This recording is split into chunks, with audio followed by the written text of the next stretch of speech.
pour l'instant, on n'a pas les meilleurs supporters puisque Jean-Luc Mélenchon est pour le boycott de cette Coupe du Monde. Regardez, pour lui, cette Coupe du Monde est une absurdité en pleine crise climatique. Regardez, Jean-Luc Mélenchon. Alors, Jean-Luc, il veut toujours casser l'ambiance. Hein. Lui, sans déconner, il te casse tout. Il te casse l'ambiance. On est en pleine crise climatique. Tout le monde a compris, enfin j'espère, on le savait, que c'est irréversible. Il y a 10 ans, il a parfaitement raison, on le savait, on a quand même accepté ça. 7 stades sur 9 sont en plein air et climatisés. Mais ils sont fous. Donc vous Moi, direz, j'étais on l'espère. contre la Coupe du Monde de foot en Argentine quand il y avait la dictature, parce que pendant qu'ils jouaient au foot, on torturait nos potes. Eh bien là, je suis contre cette Coupe du Monde et mes amis, j'ai vu que les parlementaires ont demandé le boycott, donc je suis d'accord avec eux. Alors, Jean-Luc, il fallait se réveiller avant, mon chéri. Je te le dis.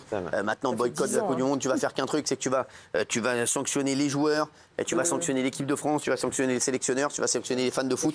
Mais là, je vais te dire, il n'y aura aucun boycott, parce que la Coupe du Monde, elle se fera avec ou sans la France. Et en fait, tu te réveilles trop tard, mon Jean-Luc, je te le dis. Et on l'a tu fait sais au que mois je de t'aime bien, novembre pour pas tu sais que je t'aime bien, mais là, tu te réveilles trop tard, ça sert à rien. Là, c'est que pour faire du buzz. Tous les mecs qui disent ça, c'est juste pour faire du buzz, pour montrer récupération politique. Voilà. Alors, il y a Vincent Lindon aussi, tiens, qui s'est dit, qui a dit qu'il voulait pas boycotter l'événement.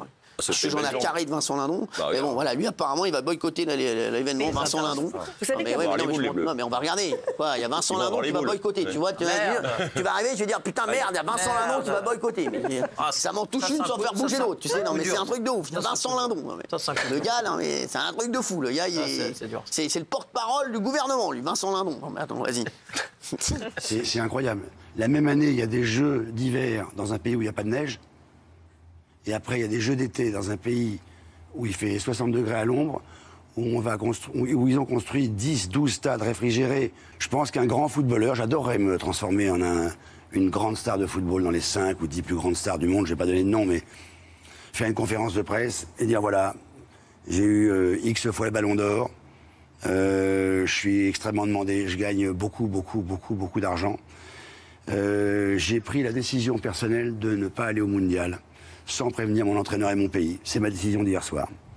Non mais il rêve Vincent Lindon. Et pourquoi tous ces gens-là n'ont pas parlé au moment où la décision a été prise? Non mais ils se réveillent tous. Non mais pourquoi tous ces gens-là sont des faux culs qui vont regarder les matchs chez eux? C'est insupportable. C'est insupportable. Le mot Qatar, maintenant on est responsable de tous les maux de la terre. Enfin on n'en peut plus. C'est des mythos. Arrêtez de faire la morale, arrêtez de donner des leçons aux gens. Ils sont bien contents quand faut prendre l'oseille. Il est du Qatar. magnifique l'exemple de Vincent Lindon qui dit il serait excité. Tu crois qu'il ferait un film? Tu crois qu'il ferait pas un film lui? Bien sûr, quand faut prendre de l'oseille, quand faut aller au PSG manger du tarama sur des blinis, là ils sont bien contents. C'est vrai, non mais c'est vrai. Pour manger du tarama sur des blinis, ils sont bien contents.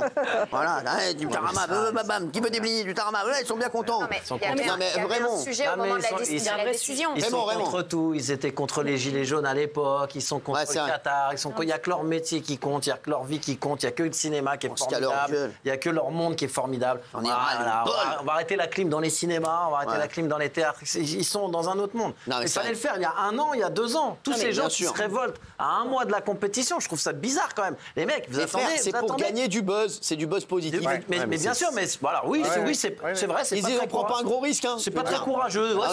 C'est mieux de dire je vais boycotter. Moi aussi, je vais boycotter, moi aussi. Je vais pas regarder. Tu vois, et les nouveaux donneurs de leçons, c'est une sorte de forme de bien-pensance, mais qui est délirante. Franchement, qui se taisent. S'ils faisaient des films de qualité, ça se saurait. Je suis d'accord. C'est gratuit, là. Arrête, ça fait ça, c'est pour ça. Laissez parler, excusez-moi. Laissez parler. C'est pour ça. Ça va aller. C'est pour ça, comme il est en mal de notoriété de spectateurs, c'est pour ça que dès qu'on lui ouvre le micro, il taille le Qatar. Vous pensez qu'il a une conviction profonde sur l'écologie? C'est du buzz. Arrêtez, c'est de l'opportunisme. C'est bon. Pseudo-star, c'est tout. Guillaume. Et c'est du buzz négatif parce que ça culpabilise les gens. Moi, je suis désolé, le mec qui est chez lui, qui regarde un match de foot, pourquoi on le culpabilise? En gros, il sous-entend quoi? Il va engueuler un mec parce qu'en gros, ça veut dire qu'il fait rien pour la planète. Je suis d'accord avec toi. Il fait quoi pour la planète? À parler dans ses davous pour boire du lait d'avoine. C'est insupportable. Les camions qui vont sur les tournages, les gros camions, les morts, tout ça, c'est de la pollution alors à ce moment-là, les tournages. Mais on arrête tout alors. On arrête tout, on fait plus rien alors. Parce que non mais les clips dans les salles de cinéma aussi, alors on arrête. C'est vrai, un tournage de cinéma ça pollue là. Bien sûr que ça pollue. Ça nous fait chier parce qu'à chaque fois qu'il y a des tournages de cinéma, on peut pas se garer dans la rue. Mais les gens qui vont au concert, oh c'est génial, j'étais au concert, mais il y avait 10 morts qui sur toute la tournée. Delphine, tiens, nous par exemple ici, voilà. Pour l'environnement, on a arrêté la clim. Bravo Delphine, merci Delphine. C'est vrai, c'est moi qui ai pris cette décision. Merci mais est-ce qu'on peut reprendre quand même le Delphine, problème? tu peux le dire, c'est moi qui ai pris cette décision. Oui, c'est vous qui avez pris cette décision sur mon bon conseil. Oh là Alors, est-ce que la décision... m'avez entendu me conseiller, j'ai pas entendu, moi. Elle c'est Vincent Lindon, elle veut récolter tous les lauriers. Alors allez-y. Est-ce qu'on peut prendre le problème à la base quand même? Si ils ont décidé de faire donc cet événement au Qatar, est-ce qu'on pourrait ne pas climatiser en fait ce stade-là? Parce que contrairement à une autre salle, c'est un stade ouvert. Donc, il y a un problème. On ne peut pas climatiser un stade ouvert. Ouais, mais bon, là, maintenant, là, mon avis... C'est trop tard. Mais c'est pas la question. On peut dire que... Non, mais tous les pays du monde ne sont pas d'accord pour ça. On fait le truc au Qatar, mais on ne climatise pas.